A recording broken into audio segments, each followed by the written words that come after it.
Sur un mariage, on a souvent le temps de faire quelques photos de couple le jour J. Le problème, c'est qu'on ne peut pas forcément aller très loin puisqu'on est restreint au domaine ou à ses environs, puisqu'on ne peut pas faire 2 heures de route. Bon, si les mariés sont chauds, on peut prévoir une séance qu'on appelle une séance day after, une séance après le mariage. Et parfois, on peut trouver des mariés qui sont un petit peu fous et qui sont prêts à nous suivre dans un gros périple, comme dans cette vidéo où j'ai réalisé une séance couple en Islande, et vous allez voir comment je dirige mes mariés lors d'une séance qui a duré un petit peu de temps puisqu'elle a duré une journée, et je vous donnerai des astuces pour garder l'énergie sur un temps aussi long et avec des conditions aussi compliquées qui faisait quand même un petit peu froid.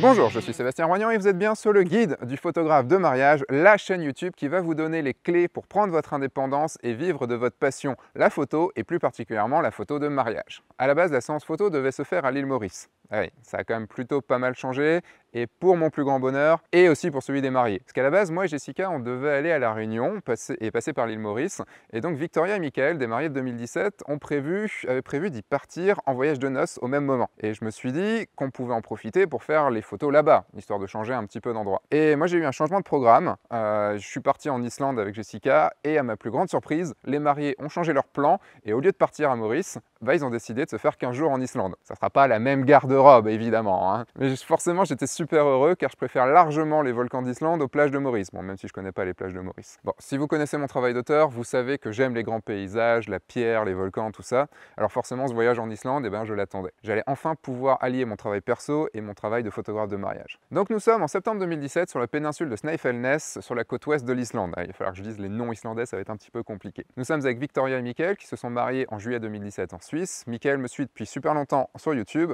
C'est un couple plutôt fun et plutôt rieur, et même s'ils sont un petit peu timides devant l'objectif. Du coup, j'ai eu un gros travail pour les rendre à l'aise devant l'objectif, pour les photos, mais ça s'est plutôt bien passé. On a prévu une journée de shooting et 6 lieux. On commence la journée assez tôt, histoire de ne pas avoir trop de touristes. Direction la cascade de Svådyfoss, donc sur la péninsule de Snæfellsnes. Je voulais faire des photos proches de la cascade, mais le problème c'est qu'en arrivant là-bas, on se rend compte que c'est pas possible. Victoria et Michael forment un couple super amoureux. Il y a une grosse caractéristique, c'est que Victoria rigole absolument tout le temps, et Michael sourit tout le temps. Mais devant l'objectif, ils sont un petit peu timides. Bon, on a eu l'occasion de faire une séance fiançailles, une séance couple le jour J, pour les dérider, donc ça va mieux maintenant. Mais bon, c'est le matin, tout le monde est un peu froid, et donc je redouble d'efforts dès le début pour les booster. Donc je m'appuie sur des poses qu'on a déjà fait ensemble et que je connais par cœur. Et comme il ne faut pas oublier le côté touristique de la journée, parce qu'on visite quand même en même temps, j'ai laissé les amoureux faire quelques photos quand même eux aussi, et puis nous visiter un petit peu et voir la cascade d'un peu plus près grâce au drone. Deuxième endroit, Elissandur. C'est un peu plus facile à dire. On reprend la voiture et on longe un paysage absolument fabuleux, rempli de mousse sur un fond de volcan majestueux. Donc c'est un champ de lave rempli de mousse. La tentation est beaucoup trop forte, on cherche un coin pour s'arrêter au bord de la route. Ici, les conditions sont pas forcément très faciles. Il y a beaucoup de vent. Je pense que vous l'entendez. Il ne faut pas endommager la mousse parce que c'est quelque chose de très fragile. Il faut vraiment y faire attention. Si vous allez en Islande, faites très attention à la mousse. Il est donc assez difficile de se déplacer. On essaie de se déplacer que sur les rochers. Et je ne vous parle pas non plus de Victoria en robe. C'est encore pire pour elle, c'est quand même super compliqué, même si elle avait ses chaussures de marche en dessous. Bon, forcément ici, je veux quelque chose de grandiose. Le paysage est juste complètement fou. Et je veux de la grande image avec les mariés. Je leur fais faire une pose plutôt orientée star à ce moment-là pour avoir le côté vraiment grandiose, l'idée étant que ça pète. Alors le truc c'est qu'il est vraiment important d'être cohérent entre la pose des mariés et l'intention globale qu'on veut donner à notre photo. Si par exemple vous voulez une photo majestueuse, il faut une pose majestueuse. Si vous voulez une photo rigolote, il faut plutôt une pose rigolote. Par exemple ici, une pose plus joueuse aurait vraiment contrasté avec ce paysage grandiose et la photo aurait été moins forte. Un truc que je pourrais oublier avec ce paysage, c'est de faire des plans rapprochés. Dans la séance photo, il ne faut pas oublier d'alterner les plans larges et les plans rapprochés. Je sais que devant ce type de paysage, j'ai tendance à ne pas en faire, alors forcément, je suis obligé de m'y forcer. Bon, il faut bien se dire que je ne suis pas là pour faire des photos que pour mon book. Mais je crois que le plus dur pour moi, c'est d'arriver à calmer mon côté gamin devant ces paysages majestueux. J'aurais pu rester faire des photos pendant des heures, mais la journée passe déjà assez vite, il faut bouger, le soleil ne se couche pas non plus très tard en septembre, ça va être plutôt sur les coups de 18h30, 19h, donc on va pas forcément avoir beaucoup de temps, il y en a encore pas mal de choses à faire. Et on va arriver maintenant à une plage qui va être très compliquée à dire, c'est Djupalonsandur. je pense que les Islandais vont me tuer. C'est une plage de sable noir qui est assez connue, et ici il a fallu jouer donc avec les touristes. C'est pas forcément évident lorsqu'on veut faire des photos en plan large. Bon, heureusement Jess était avec moi, elle m'a permis de bloquer des touristes pendant quelques dizaines de secondes pour avoir les photos que je voulais. Généralement ils le prennent pas trop mal, ils voient en plus un couple de mariés et surtout une mariée en robe, et généralement ça aide beaucoup. D'un, ça attire l'attention, donc les gens viennent, mais de l'autre, ils sont aussi plus conciliants et ils voient qu'on fait des photos et ils se diraient que pour eux, ils n'aimeraient pas qu'il y ait des touristes sur leurs photos, donc ils font pareil. Donc là-dessus, ça passe quand même plutôt bien. Après, ils aiment bien venir féliciter quand on passe à côté. Bon, ça coupe un peu la séance photo, mais allez, c'est quand même, ça fait partie du jeu. Durant tout ce temps, Jess a également shooté, parce qu'on a fait le mariage de Victoria et Michael ensemble, et donc on a continué à faire les photos de couple ensemble. Quand vous êtes deux comme ça, il est important de laisser un moment à chacun des photographes et de ne pas shooter ensemble. Il est prévu de faire un podcast sur le sujet de comment shooter un mariage ensemble, comment avoir un second, comment être un duo de photographes, et ça, je vous mettrai le lien, abonnez-vous au podcast. Et le truc, c'est que faire une séance photo comme ça attire même les auditeurs de F1.4. Eh ouais, salut Mathieu.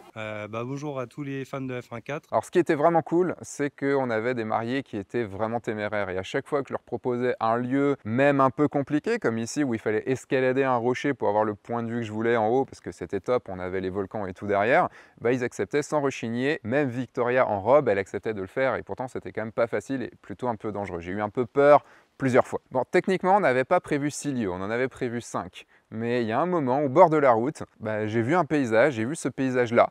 Et je me suis dit, c'est vraiment trop con, il faut y aller. Il y a un moment, il faut savoir improviser, et ça, c'est un truc que j'adore faire. Sincèrement, je fais que ça, en fait. Moi, je fais vraiment partie des photographes qui aiment improviser.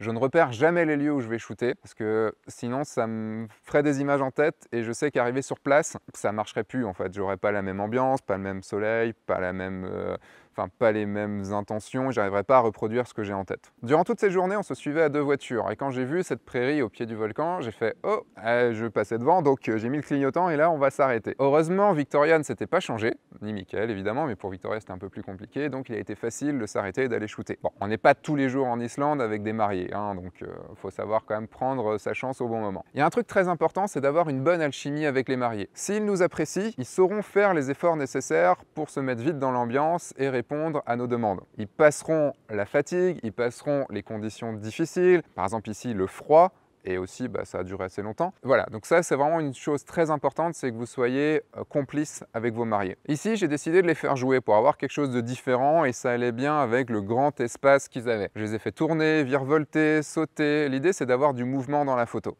Et c'est souvent le meilleur moyen d'avoir du naturel, puisqu'ils ne pensent plus à leur position, ils ne pensent plus à la façon dont ils se comportent, de leur posture, et donc forcément on a du naturel à ce moment-là. Là vous voyez que je me mets au sol pour donner plus d'ampleur à ma photo. J'essaye d'avoir une légère contre-plongée pour donner aussi beaucoup plus d'ampleur à tout ce qu'il y a derrière. Et en plus, un gros coup de chance, il y a un trou dans les nuages qui se forme et ça forme un cœur. Là, des fois, la nature, elle est avec nous. Il se fait 14 h, on a faim, très faim, et c'est assez difficile de trouver à manger dans ce coin-là, il n'y a pas beaucoup de choses, et on s'arrête à Arnastrapi. On se trouve un fish and chip sur la route qui apparemment sur TripAdvisor disait qu'il était bon, et en fait, il était plutôt bon, les frites étaient bonnes en plus. On va redevenir gros. La matinée est déjà passée assez vite puisqu'il est déjà 14 h, et en plus elle a été éprouvante, et Victoria en profite pour remettre des habits normaux, surtout une grosse doudoune et un pantalon pour pouvoir juste se réchauffer au moins. On décide de ne pas faire de photos ici, même si c'est magnifique, on en profite juste pour faire nos touristes et admirer le spectacle magnifique de Arnarstapi pour faire nos touristes de base et juste prendre quelques photos et puis regarder parce que c'est l'Islande, de toute façon c'est superbe partout quoi. Bon, on est reparti faire des photos, et cette fois on va monter sur le volcan qui s'appelle Snæfellsjökull. Ouais, Snæfellsjökull. Jökull c'est volcan, donc Snæfellsnes c'est la péninsule, Snæfellsjökull c'est le Jökull. Peut-être, je sais plus, Snæfellsjökull, on verra. Et comme on a des 4x4, autant les utiliser, et on arrive à monter un chemin bien cabossé.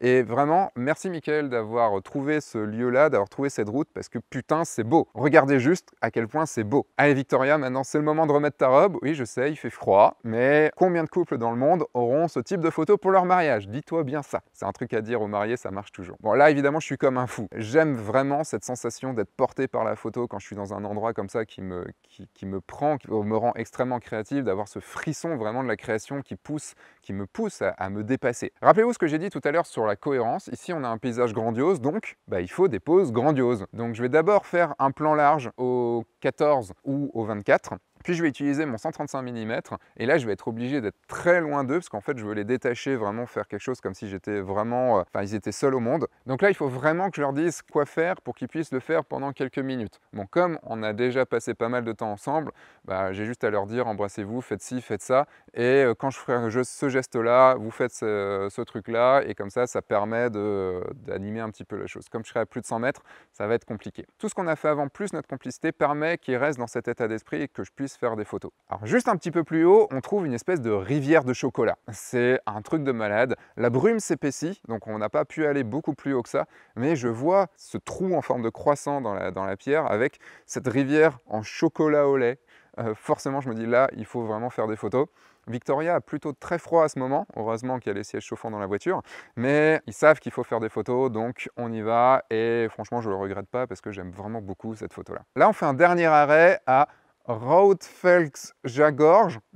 J'avais vu en fait cet endroit lors de mes recherches sur Google Earth et en fait je voulais pas le manquer parce que regardez putain comme c'est beau. C'est comme un espèce de coup de hache, un géant qui aurait donné un coup de hache immense dans la falaise et ça a fait cette entrée. Et en voyant cet endroit, je comprends vraiment pourquoi Jules Verne a pris comme exemple cet endroit-ci pour l'entrée dans son livre de Voyage au centre de la Terre. C'est bon Maxime, je l'ai bien dit cette fois le nom du livre, pas comme dans l'autre vidéo, c'est ça? C'est un endroit vraiment irréel, complètement magnifique, mais comme il se fait tard, il va falloir aller assez vite, la lumière descend et surtout les mariés sont fatigués. Admirez vraiment le look d'une mariée photographe. Eh, ça claque quand même, hein. Et même fatiguée, elle arrive à garder le sourire. Je sais pas comment tu fais Victoria à ce moment-là, toujours tu gardes le sourire, c'est un truc, j'aimerais bien avoir ça. Alors j'ai un truc, c'est que quand on arrive vers la fin du shooting, je leur dis bon allez, voilà, ce sera le dernier shooting, après on a fini. Quand ils sont un peu fatigués, ça permet de leur faire avoir un petit regain d'énergie. Mais bon, dans ma tête, j'en suis jamais très certain et on verra juste après. S'il y a un autre endroit, je sais que, allez, c'est pas grave, on en fera un dernier après, vous verrez. À ce moment-là, je leur donne le max d'énergie et d'envie, en leur montrant de l'enthousiasme. C'est vraiment pas le moment de montrer que je suis fatigué, en leur montrant les photos de dingue qui sont faites, et en plus en faisant le con. J'aime bien faire le con, ça les fait rire et ça permet de redonner un petit peu d'énergie. Comme je vous ai dit, j'ai de la chance, ils sont de très bonne volonté. On répète les poses d'avant pour que ce soit encore plus facile. Je fais le con comme je vous avais dit, je redouble de blagues. Et vous vous souvenez, là, juste à l'instant, je vous ai dit que je leur avais promis que c'était le dernier shooting. Et à ce moment-là, j'ai une autre idée. Bah oui, le truc c'est qu'avec moi, c'est jamais fini, titre. Enfin, vous voyez ce que je veux dire. En fait, j'ai été voir à l'intérieur de la faille et j'ai trouvé un putain d'endroit de fou. Alors j'ai pris mon plus grand sourire pour demander « Mickaël, Victoria, c'est super beau à l'intérieur, on y fait une dernière photo? Il faut juste que vous passiez dans l'eau pour y accéder. » Oui, je sais, Mickaël, tes chaussures de mariage ne sont pas des chaussures de randonnée et tu vas te mouiller les pieds. Et vous voyez, à ce moment-là, je lui ai fait mon regard de chapeauté et ça a fonctionné. Et ça a donné cette photo-là. Et vous comprenez pourquoi j'ai insisté. La journée se termine vraiment. On est tous très fatigués, mais vraiment heureux de cette journée. On a passé une putain de bonne journée, pleine de photos, pleine de rires. Bon, bah c'était pas mal, hein? Oui, c'était bien. C'était chouette. Bien. Ouais. À refaire. Ils ont été courageux. Ouais, très courageux. Le meilleur photographe. Les meilleurs photographes. La meilleure équipe de photographes. Mais ouais, mais n'empêche qu'avec un décor comme ça, c'est quand même beau. splendide. Et en plus, on a continué pendant plusieurs jours à se suivre en Islande et on a pu partager pas mal de choses durant ce voyage. Donc c'était vraiment, vraiment cool. Alors plus que de belles photos, j'ai voulu faire vivre une aventure à Victoria et Mickaël dont ils se souviendront toute leur vie. La Day After, pour moi, c'est ça. C'est vraiment leur faire vivre une aventure inoubliable. Le plus difficile dans ces moments-là, c'est que les mariés gardent de l'énergie tout au long de la journée. Parce qu'une journée de shooting, c'est éprouvant, c'est long, surtout dans des conditions qui sont un petit peu compliquées. Donc à un moment, ils en ont marre et c'est normal. Ce ne sont pas des modèles. Et même s'ils ont payé pour ça, chacun a un stock de concentration qui s'épuise tout au long de la journée. C'est quelque chose qu'on pourra voir lors d'une future vidéo où j'emmènerai mes mariés sur les pistes de ski à la Clusaz. Un grand merci à Victoria et Mickaël de nous avoir fait confiance, de nous avoir suivis dans cette aventure. Un grand merci à Jessica pour les vidéos et pour les photos aussi, puisque tu as fait pas mal de photos aussi. On arrive à la fin de cette vidéo, j'espère qu'elle vous aura plu, que vous avez fait un beau voyage en Islande avec les mariés. Vous avez sûrement plein de questions. Vous pouvez me les poser directement dans les commentaires juste en dessous de la vidéo. J'y répondrai dans quelques jours lors d'un live exclusif. Alors c'est quoi cette communauté? En fait, c'est un espace entièrement gratuit qui est dédié à l'apprentissage de la photo de mariage que j'ai créé pour vous, dans lequel vous aurez accès aux lives, questions-réponses passées, présents et futurs. Vous ferez partie d'une communauté bienveillante de photographes qui veulent vraiment réussir. Vous aurez également accès à un espace organisé avec toutes les ressources gratuites du guide du photographe de mariage et encore plus, des choses que je n'ai pas encore créer. Chose importante également, vous serez prévenu en priorité de toutes les nouveautés, donc les sorties des vidéos, les sorties des podcasts et toute l'actualité qu'il peut y avoir. Si vous voulez avoir un réel impact sur votre vie en réussissant dans la photo de mariage et que vous aimez ma façon de partager, c'est vraiment l'endroit où il faut être. Pour en faire partie, vous avez juste à cliquer sur le lien en description ou là en haut à droite. Vous arriverez sur une page sur laquelle vous pourrez vous inscrire. Suivez bien toutes les instructions, tout y est expliqué clairement. Et une petite chose, si vous recevez déjà mes mails, pas la peine de vous inscrire à nouveau, c'est que vous faites déjà partie de la communauté. Merci d'avoir suivi cette vidéo, je vous donne rendez-vous dans 2 semaines pour une nouvelle vidéo. Entre temps, sortez, faites des photos et surtout amusez-vous. Au revoir.